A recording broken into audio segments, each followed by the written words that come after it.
नमस्कार। साहित्य तक के बुक कैफे के एक दिन एक किताब में मैं जयप्रकाश पांडे आपका स्वागत करता हूं। आज शुक्रवार है और वादे के मुताबिक मैं एक कविता संकलन के साथ उपस्थित हूं जिसका नाम है आवाज़ अलग अलग है। विनोद पदरज की कविताएं। विनोद पदरज कविता के विरल साधक हैं। मुक्त छंद के दौर में छंद प्रवीण कविताएं लिखते हैं।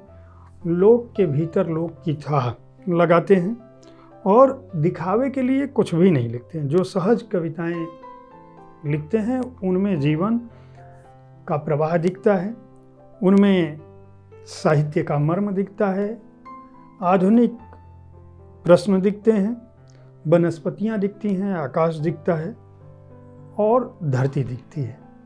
मैं कविताओं के बारे में ज़्यादा नहीं बोलकर कुछ कविताओं की चंद पंक्तियां पढ़ूंगा जिनसे आपको समझ आएगी कि विनोद पदरज की कविताओं में है क्या और आप इस संकलन को क्यों खरीदें। समुद्र किनारे। समुद्र किनारे लेटी थी वे, पुरुषों की तरह ही केवल अंतः वस्त्रों में, धूप में वदन सेकती हुई। बहुत भीड़ थी चारों तरफ और वे निश्चिंत लेटी थी, आंखों पर चश्मा लगाए। काफी देर धूप सेकने के बाद वे उठी और लहरों में कूद गई। मछलियों की तरह तैरती रही देर तक, फिर बाहर निकलकर रेत पर दौड़ने लगी, फिर वॉलीबॉल खेलने लगी निर्द्वंद, फिर एक रेस्तरां में जा बैठी। सोहदे उन्हें कनखियों से देखते थे और उन्हें अपनी तरफ देखता पाकर हतप्रभ हो जाते थे, निगाहें झुका लेते थे। ऐसा नहीं कि वे आदमी को नहीं जानती थी और इस देश को नहीं जानती थी, पर सबसे ज़्यादा वे खुद को जानती थी। हर समुद्र के किनारे ऐसे दृश्य आपको दिख जाएंगे। एक कविता है छाया। जब दोपहरी होती है, सूर्य सिर पर होता है, छाया पेड़ के नीचे होती है, मैं पेड़ की इस छाया में बैठता हूँ जब तीसरा पहर होता है।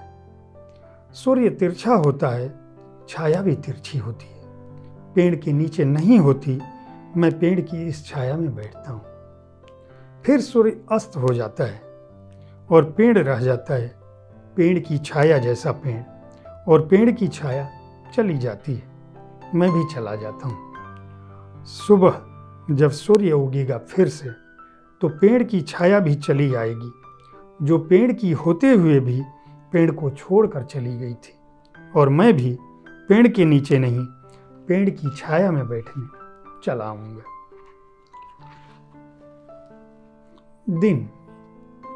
पिता के नहीं होने का दुख बहुत सालता है। कितनी छवियां, कितनी बातें, मन भर आता है, पर एक हल्का सा संतोष भी कि उन्होंने इतने बुरे दिन नहीं देखे जो हम देख रहे हैं। अच्छा हुआ वे इन दिनों को देखने से पहले ही चले गए। मैं जब नहीं रहूँगा, क्या मेरा बेटा भी सोचेगा मेरी तरह ही कि अच्छा हुआ पापा इन दिनों को देखने से पहले ही चले गए, या सोचेगा कि पापा को नहीं जाना था अभी, पापा ने जल्दी की, पापा जल्दी चले गए। बेहद उम्दा कविताएं हैं। अगर आप कविताओं के प्रेमी हैं तो इस संकलन को खरीद कर पढ़ सकते हैं। संभावना प्रकाशन ने इस संकलन को प्रकाशित किया है। मूल्य 150 रुपये है।